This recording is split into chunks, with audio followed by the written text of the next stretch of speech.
અમદાવાદના ન્યૂ ચાંદખેડા વિસ્તારમાં આવેલ સોપાન હાઇટ્સમાંથી સાયબર ક્રાઇમ દ્વારા ગેરકાયદેસર કોલ સેન્ટર પર રેડ કરવામાં આવી। 4 ઈસમોને ઝડપી લેવાયા, જ્યારે 2 આરોપી ફરાર છે, જે કેનેડાના નાગરિકો સાથે છેતરપિંડી કરતા કોલ સેન્ટર ચલાવી રહ્યા હતા।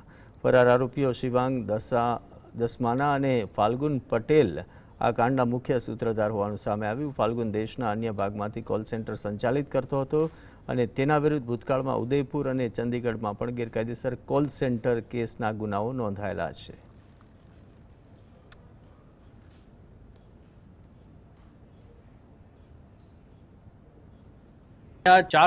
ચાર ઈસમો મળી આવેલા હતા અને એમની પાસેથી 6 લેપટોપ અને 5 મોબાઈલ ફોન મળી આવેલા હતા। જે આ બધા ડિવાઇસની જ્યારે ટેકનિકલ તપાસ કરવામાં આવે ત્યારે એવું જાણવા મળ્યું હતું કે આ જે ઈસમો છે અને અન્ય 2 ફરાર આરોપીઓ છે, એમની સાથે મળીને કેનેડાના નાગરિકોને ઠગવાનું આખું કોલ સેન્ટર ચલાવે છે। જે બેઝિક મોડસ ઓપરેન્ડી જોઈએ તો જે આરોપી પકડાયેલા છે એમાં એક આશુ પટેલ, હર્ષ પટેલ અને એક છે એક રાવત કરીને છે।